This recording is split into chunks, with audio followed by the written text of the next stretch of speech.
स्वागत है आपका विशाल जी, नई परख के मंच पर। पिछली बार जब हम लोगों ने चर्चा की थी, खाड़ी युद्ध के नए रुझानों की तरफ, तो आपने उसमें साफ तौर पे कहा था कि अब ये युद्ध बढ़ने वाला है।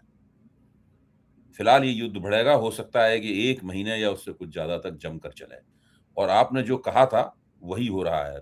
इस युद्ध के बारे में मैं आपको ये आपकी दाद दूँगा कि जैसे-जैसे आपने भविष्यवाणियाँ की हैं या आपने अनुमान लगाया है, ज़ाहिर है अपनी आदमी विश्लेषणात्मक तरीके से अनुमान लगाता है, विश्लेषणात्मक परिप्रेक्ष्य में चीज़ों को घटनाओं को फिट करके देखता है, फिर उसमें से एक कयास भी होता है उसके अंदर। तो लेकिन वो आपके सही बैठ रहे हैं, ये ख ख सबसे बड़ी ख़ास बात है और नई परख के दर्शक भी इस बात की दाद दे रहे हैं अपनी टिप्पणियों में लगातार और उत्तरोत्तर आपकी वीडियो लोकप्रिय होते जा रहे हैं। तो अब तो वास्तव में युद्ध तो काफ़ी बढ़ गया है और इसके अंदर कुछ इस तरह की चीज़ें भी पैदा हो गई हैं, इस तरह के रुझान भी पैदा हो गए हैं, जो थोड़ा ताज्जुब में भी डालते हैं और भविष्य के अंदेशों के लिहाज से थोड़ा डराते भी हैं। अ, जैसे कि ईरान के हाथों जो एक भारतीय की मृत्यु हुई, उस पे भारत ने जो रवैया अपनाया है और डोनाल्ड ट्रंप और नरेंद्र मोदी के बीच का जो समीकरण है जिसमें नरेंद्र मोदी की ब देख के साफ तौर पर लगता है कि उनके पास रीढ़ की हड्डी नहीं है बल्कि केवल घुटने हैं। तो ये जो पूरा सीन बन रहा है इसमें क्या कुछ नए अंदेशे हैं इसके ऊपर प्रकाश डालिए। जी। धन्यवाद अभय जी। हुँ, अभय जी, पिछला प्रोग्राम जो हुआ था और उसमें आपने आपके सवाल जो थे, आपने मेरी भविष्यवाणी को लेके बोला कि सही जा रही है हुँ, और मैं बड़ा उससे अफ़सोस में था एक्चुअली हुँ, हुँ।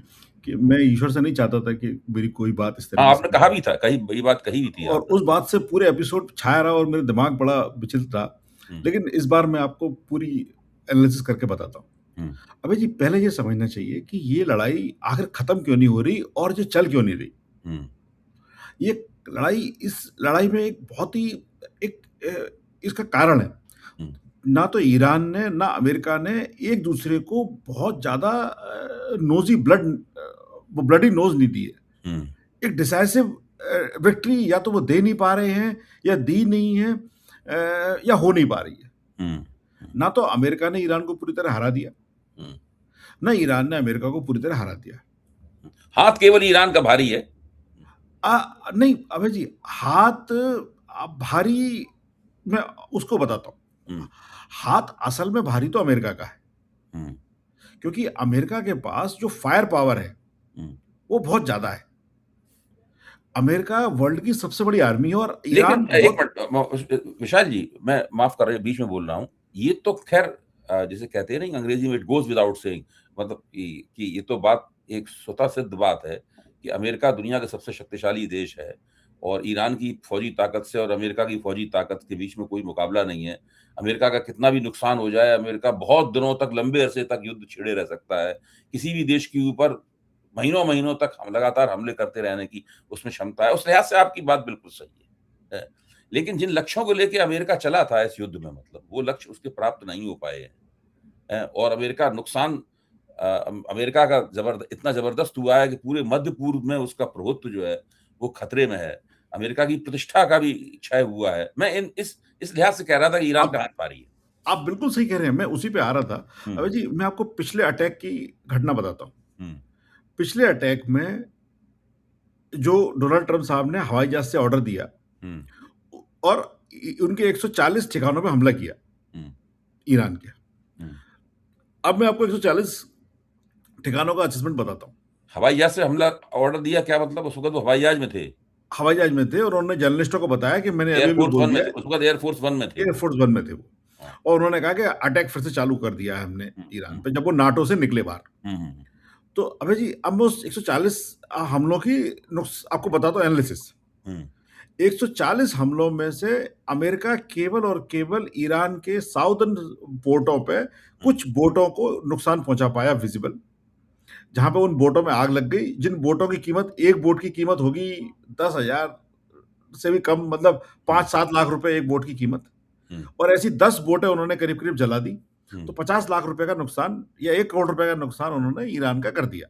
हुँ, अच्छा, उस बोटों को चलाने के लिए कम से कम $1 बिलियन की मिसाइल्स अमेरिका ने फेंक दी। हुँ, 10,000 करोड़ रुपए की मिसाइल के मुकाबले में ईरान का 1 सवा करोड़ रुपए का नुकसान है। हुँ, तो ये तो है वॉर की हुँ। वो एसिमेट्री। अच्छा, खोया-पाया का समीकरण है, खोया-पाया का खोया पाया का समीकरण। समीकरण है। अब उसके रिटेलिएशन में ईरान ने काफ़ी बेसिस पे हमला किया। हुँ, वो मिडल ईस्ट के सब बेसिस पे हमला किया। एक जहाज जो आप बता रहे हैं जिसके अंदर वो तो खत्म हो गया। एक हुँ, एक एक हिंदुस्तानी नाविक मारा गया। कुवैत में, बहरीन में, जॉर्डन में, यूएई के पास भी हमले किए अटैक। उन हमलों का और एक यूएसएस अब्राहम पे भी हमले किए, 111 मिसाइल छोड़ी हुँ, उन्होंने। इन पूरे हमलों को बचाने का और रीबिल्ड करने का जो खर्चा आने वाला है, वो करीब-करीब $10 बिलियन से ज़्यादा आने वाला है।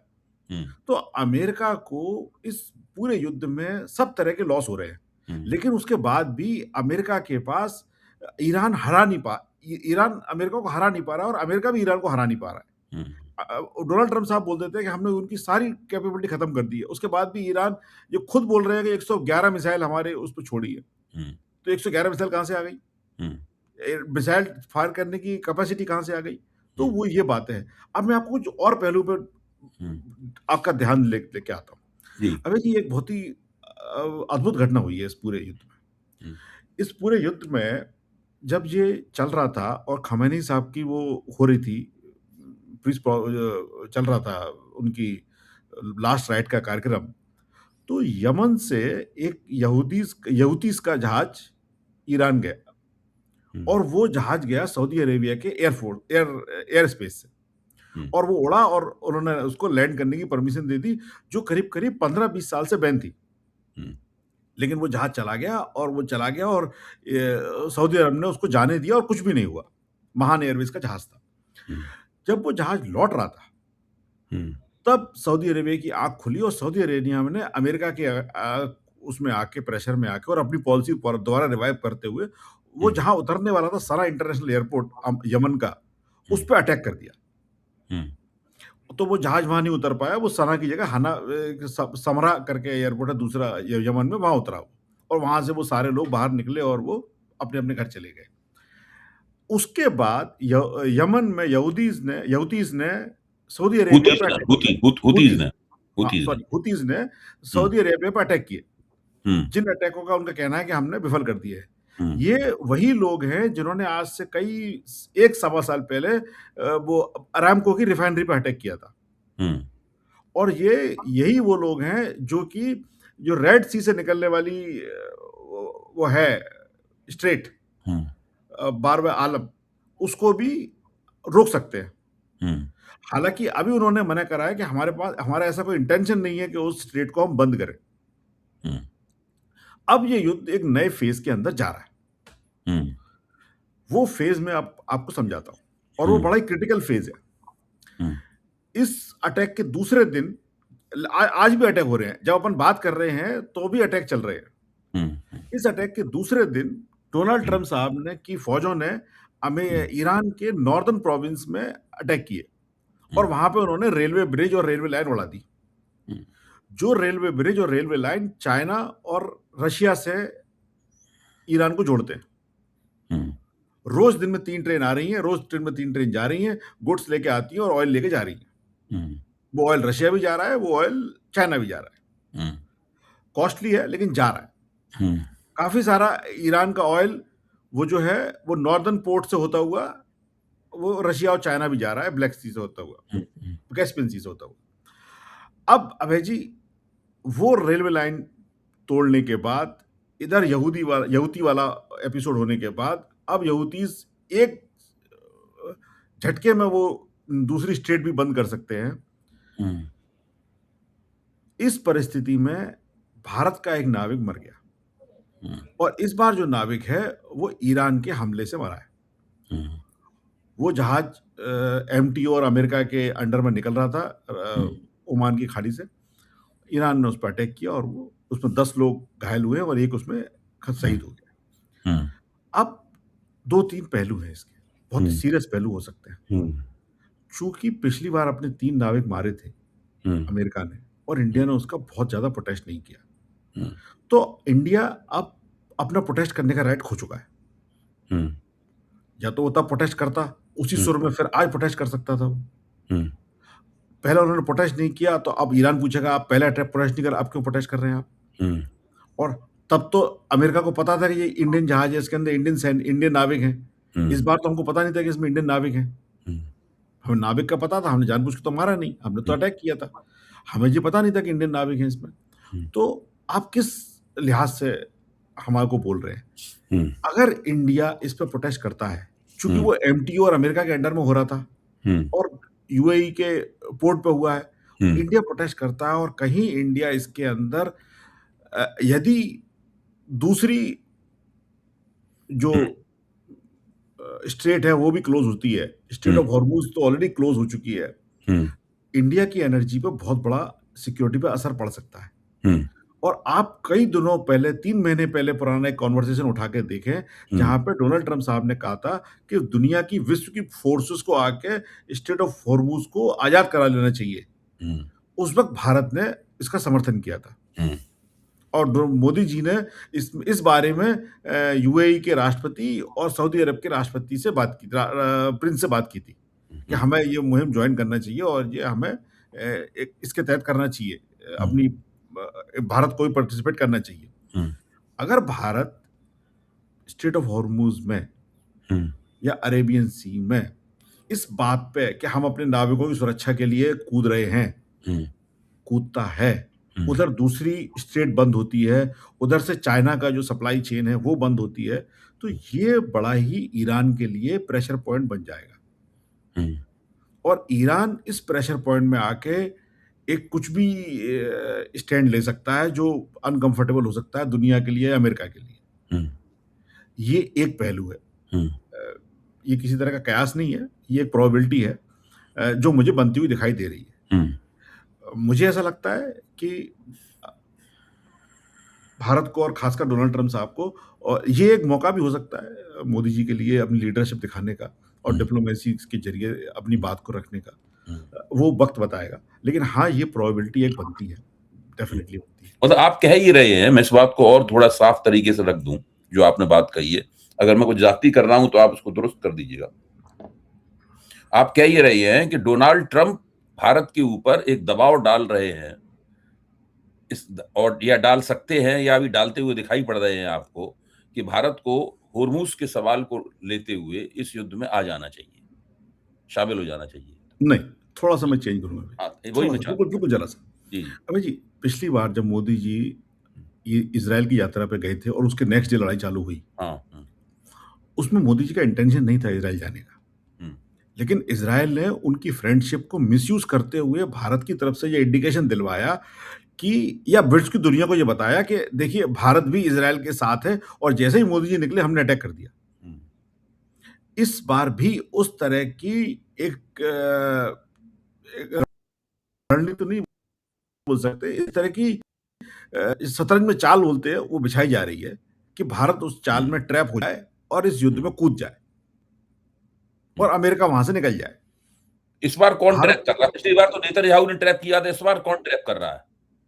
अमेरिका पिछली बार भी नेतन्याहू ने ट्रैप नहीं किया था अभय जी, पिछली बार नेतन्याहू ने ट्रैप नहीं किया हाँ, था, पिछली बार भी अमेरिका ने ट्रैप किया था। अच्छा। मेरा मेरा ऐसा अनुमान है, लड़ाई शुरू करने का डिसीजन 1 महीने पहले हो चुका था, जब नेतन्याहू साहब हुँ, अमेरिका गए थे और उन्होंने हुँ, व्हाइट हाउस में प्रेजेंटेशन दिए थे। हुँ, जब डिस्कशन होते ही होंगे राष्ट्रपतियों के, तो डोनाल्ड ट्रम्प साहब ने किसी एक दिन कन्वर्सेशन में ये बोला होगा नेतन्याहू साहब से हुँ, कि आप मोदी जी को कॉन्फिडेंस में ले लीजिए बिफोर स्टार्टिंग। हुँ, तब उन्होंने इसका न्योता मोदी जी को दिया और मोदी जी उस झांसे में आ गए और वो चले गए हुँ, और अननेसेसरी अपना टैग उस पर लगवा लिया कि हम इनके साथ हैं। हुँ, अभी भी वही चाल चली जा रही है अमेरिका की तरफ से भारत को अननेसेसरी इस युद्ध में खींचने की अ, एक चाल है। हुँ, भारत को जो सोचने की बात है वो ये है कि भारत के प्रधानमंत्री के ऊपर 140 करोड़ जनता का भार है। हुँ, और उनके व्यापार, उनकी एनर्जी, उनकी सुरक्षा, उनकी सब कुछ का भार है। हुँ, वो भार बंदूक से सॉल्व हो सकता है कि नहीं मुझे पता नहीं, हुँ, लेकिन वो भार डिप्लोमेसी और शांति प्रस्ताव से ज़रूर सॉल्व हो सकता है हुँ, और भारत उसको कर सकता है। हुँ, भारत ईरान से बात करके अपनी एनर्जी सिक्योरिटी, हुँ, अपने हिंदुस्तानियों की सिक्योरिटी को सब इंश्योर कर सकता है। हुँ, इस तरह से तो कुछ नहीं हो सकता। हुँ। पहला तो ये। हुँ, दूसरा भाई जी, जो एक और समझने वाली बात है जो इसमें हो रही है बार-बार, जो लोग मिस कर रहे हैं। डोनाल्ड ट्रम्प साहब आज बोले थे कि 2 दिन पहले बोले कि मैं 20% टैरिफ लगाऊँगा। हुँ, स्ट्रेट ऑफ हॉर्मुज़ को बंद कर दिया, अब मैं खोल सकता हूँ उसको और मैं 20% टैरिफ लगाऊँगा। हुँ। इसको भी समझने की बहुत ज़्यादा ज़रूरत है भाई। टैरिफ या और टोल? इसमें टैरिफ या टोल? नो टोल बोला उन्होंने, टोल, हाँ, टोल। हाँ। जी। उन्होंने बताता हूँ मैं आपको पूरा एक दिलचस्प हाँ, आपको मेरी आवाज़ बिल्कुल आ रही है। जी, बोलिए। बोला कि आपने बोला हुँ, कि स्ट्रेट ऑफ हॉर्मुज़ अब पूरी हुँ, तरह से अमेरिका के कंट्रोल में है और वहाँ से निकलने हुँ, वाले जहाज को हम कंट्रोल करेंगे और हमें उसको हुँ, निकलने और आने-जाने के लिए उसकी हुँ। 20% वैल्यू का टोल चाहिए। हाँ, उसी बात को लेते हुए वहाँ के जो ईरान के जो विदेश मंत्री हैं आरागची साहब, उन्होंने कहा कि हुँ, डोनाल्ड ट्रम्प साहब बिल्कुल सही बोल रहे हैं, हुँ, 20% बहुत ज़्यादा है, हम बहुत हुँ। जस्टिफाई करेंगे, हम बहुत कम टोल लेंगे। ये वहाँ के विदेश मंत्री ने कहा। हुँ, हुँ, कहने का तात्पर्य ये है भाई जी, हुँ, कहने के लिए ये बहुत छोटी-सी बात लगती है बट राजनीतिक और डिप्लोमैटिक रूप से और विश्व राजनीति में ये बहुत हुँ, बड़ी बात है। हुँ, एक अमेरिका जैसा देश अच्छा एक और बात बताता हूँ आपको मैं। हुँ, कल रात को अमेरिका ने जो अटैक किया है ईरान के एक छोटे से पोर्ट पे, वो हुँ, अटैक स्पीड बोट से किया है। हुँ, स्पीड बोट से अटैक करने का मतलब ये हुआ कि वो अब मिसाइल-विसाइल छोड़ने का विश्वास नहीं रखता। हुँ, वो रणनीति अपना रहा है सस्ती लड़ाई लड़ने की, जो कुछ दिन पहले तक ईरान अपना रहा था। हुँ, अच्छा। आज वो ये कर रहे हैं डोनाल्ड ट्रम्प साहब कि हम स्टेट ऑफ करता है वही टैरिफ है जो टैक्स है जो ईरान लगाना चाह रहा था। तो पूरी हुँ, लड़ाई में अब अमेरिका ईरान की रणनीति और आगे वाले वाली डिप्लोमेसी को भी कॉपी करता हुआ दिखाई दे रहा है। तो ये बड़ी हुँ, फेल्योर है। आज अब ये भी कुछ हुँ, देर पहले उन्होंने बोल दिया कि 20% मैं ज़्यादा बोल गया था। ये गलत हुँ। बात है और मैं इसको विथड्रॉ करता हूँ और इसकी जगह पता नहीं मैं नया कुछ इन्वेस्टमेंट प्रपोज़ल लेके आऊँगा। अबे जी नो अबे जी मैं इसकी गहरी चाल बताता हूँ आपको। हुँ, हुँ, हुँ, अबे जी डोनाल्ड ट्रम्प साहब को जब ये 60 दिन का वो हुआ हुँ, युद्ध विराम करा और जिस पे उन्होंने खुद साइन किए, हुँ, तो उनको जब टेबल पे गए उनको तो युद्ध विराम केवल इसलिए करना था कि 4 जुलाई का उनके सब स्वतंत्रता दिवस आराम से मिल जाए, 250वां। हुँ, अनफॉर्चुनेटली वो खराब हो गया मामला, वो हुँ, प्राकृतिक रूपों से और ईश्वर की उससे। अबे जी, अब डोनाल्ड ट्रम्प साहब को ये डर सता रहा है कि अगर मैं नवंबर में हार जाता हूँ, हुँ, हुँ, अच्छा, वो पूरे के पूरे यहाँ के जो प्रोग्राम थे 250वें वर्षगांठ के, हुँ, उसके अंदर लोगों की जो एंट्री थी वो बहुत कम थी। हुँ, जैसे डीसी में 2-2 3-3 लाख लोगों के लिए स्टेडियम बने थे, उसमें 20-25 लोग थे केवल। हुँ, मैं गलत नहीं बोल रहा हूँ, मैं आपको लिटरली बता रहा हूँ, 20-25 लोग थे। ऐसे कई प्रोग्राम थे, जहाँ पे लोगों की संख्या नगण्य के बराबर थी, नगण्य ऑर्गेनाइज़र्स से कम हुँ, थी। एक एक अभी फ्रीडम मूवमेंट के नाम पे उन्होंने एक डिस्को या एक वो रखा था, कॉन्सर्ट रखा था, उसके अंदर केवल हुँ, 52 लोग थे, 52। हुँ, तो डोनाल्ड ट्रम्प साहब को ये बात का डर सता रहा है कि अगर मैं नवंबर के चुनाव में हार गया, तो मेरे हुँ, ऊपर युद्ध वॉर क्राइम के केस हुँ, चलेगा हुँ, और मैं जेल जाऊँगा। हुँ, क्योंकि उन्होंने जो 180 लड़कियाँ मारी हैं स्कूल में 186 हुँ, वो है प्लस इस वॉर को करने का जस्टिफिकेशन नहीं था, कुछ भी नहीं था। हुँ, डोनाल्ड ट्रम्प साहब को डर लग रहा है कि मेरे ऊपर वॉर क्राइम का वो केस चलेगा और मैं जेल जा सकता हूँ इस केस में। हुँ, हुँ, इस अब वो इस सबको डाइवर्ट करने के लिए विश्व के नेताओं को ये बोलने के लिए कि सब आदमी ये बोल रहे हैं उनसे कि स्ट्रेट ऑफ हॉर्मुज़ तो पहले से खुला हुआ था। हुँ, आपने बंद कराया आपकी लड़ाई से। अब वो हुँ, क्या करना चाहते हैं अभय जी कि दुनिया को ये दिखाना चाहते हैं कि देखो स्ट्रेट ऑफ हॉर्मुज़ मैं सबके लिए खोल रहा हूँ। हुँ, ये अकेले मैं अपने लिए नहीं खोल रहा हूँ, ये सबके लिए खोल रहा हूँ और आप लोग मेरा हुँ, साथ दो और इसके लिए मुझे नोबेल पीस प्राइज़ मिलना चाहिए। हुँ, जिस काम के लिए उनको जेल जाने की संभावना है, उसके लिए हुँ, वो नोबेल पीस प्राइज़ चाह रहे हैं। हुँ, इसलिए वो स्ट्रेट ऑफ हॉर्मुज़ को बार-बार के बारे में इस तरह की बातें करते हैं। हुँ। लेकिन क्या ये मेरे ख़्याल से जो मैं अभी स्टॉकहोम में ही हूँ इस वक़्त और जी। अभी 1-2 दिन पहले जहाँ पर नोबेल पुरस्कार दिया जाता है इस इमारत में उसके पास ही खड़ा हुआ था और मेरे ख़्याल से मैंने अपनी स्टॉकहोम की अपनी पर्यटन की पहली तस्वीर उस इमारत के बगल में जो ओपेरा हाउस है, उस ओपेरा हाउस के सामने ही खींची और वो मुझे बहुत सब आकर्षक पिछली बार जब मैं आया तब भी बहुत आकर्षक लगी थी, इस बार भी बहुत वो आकर्षक लगी। तो यहाँ का जो नोबेल प्राइज़ देने वाला पूरा बंदोबस्त है, उसने तो ट्रम्प के इन आग्रहों को कभी बहुत गंभीरता से लिया नहीं। अभी तक तो ऐसा कोई संकेत यहाँ से दिखाई नहीं पड़ता। अबे जी वो एक वो एक प्रोसेस है, वो एक कमेटी है, हुँ, उसमें किसी का कोई इंटरफेरेंस नहीं है। हुँ। बाकी वो सब कुछ नहीं, वो विशाल जी अमेरिका का दाँव तो ये लोग खेलते हैं। नोबेल प्राइज़ देने वाले अब हुँ, पिछली बार उन्होंने जिस जिस बंदी को नोबेल प्राइज़ दिया, वो तो अमेरिका की ही मचाडो। बंदी है ना। हाँ, ब नहीं, बंदी तो वो अमेरिका ही की है वो। लेकिन नहीं अब डोनाल्ड ट्रम्प को नहीं दिया, डोनाल्ड ट्रम्प की बंदी को दे दिया। ये एक खास नहीं, बात वे वो जो नोबेल पीस प्राइज़ दिया है, वो वेनेजुएला की मिस वो मचाडो को दिया हाँ, हाँ, हुआ है। पता है मुझे। अ, वो जो थी वो जो वेनेजुएला के राष्ट्रपति थे उनको अभी अमेरिका ने कैप्चर करके अपने यहाँ ले किडनैप कर लिया, लिए। किडनैप कर लिया, उसके खिलाफ प्रोटेस्ट करती थी वो। उनके हुँ, प्रोटेस्ट की बहुत ही सीरियस कहानी है। हुँ। इस उनका ये अमेरिका की बंदी कहना उनको थोड़ा-सा कम हो जाएगा उनके नहीं, उनके इसके अंदर उसको विवाद है इसके अंदर बड़ा विवाद है। वो उसके खिलाफ जो प्रोटेस्ट करती थी, उस प्रोटेस्ट के पीछे भी एक कहानी है। ख़ैर वो हम लोग बाद में कभी या चर्चा करेंगे। वो बाद में नहीं, चर्चा आप सही करेंगे। कह रहे हैं, आप सही कह रहे हाँ, हैं। हाँ। लेकिन जैसे डोनाल्ड ट्रम्प साहब ने फीफा में रेड कार्ड विथड्रॉ करा लिया, हुँ, ऐसा डोनाल्ड ट्रम्प साहब का सोचना है कि मेरे को कोई भी आदमी नोबेल पीस प्राइज़ दिला सकता है, हुँ, इन्फ्लुएंस करके उस कमिटी को, जबकि वो संभव नहीं है। हुँ, अभय जी, मुझे ऐसा हुँ, लगता है, हुँ, भारत से अमेरिका की एक ट्रेड डील होने वाली है हुँ, और जिस तरह की डोनाल्ड ट्रम्प साहब सिग्नल दे रहे हैं, हुँ, मानसिक रूप से वो स्थिति के हुँ, हुँ, और जिस तरह से वो जब नाटो की मीटिंग में अंकारा में थे और वो इधर चले जा रहे थे, उधर चले जा रहे थे और वो उनको वो अर्दोगान साहब पकड़ रहे थे, बार-बार बुला रहे थे। मुझे ऐसा लगता है कि भारत को अपनी ट्रेड डील बड़े ही सोच समझ के और इस विचार से करना चाहिए, क्या हम एक मानसिक रूप से नॉन साउंड आदमी के साथ इस तरह की डील कर रहे हैं, हुँ, जो कि कल भारत को बहुत लंबे समय तक परेशान करे।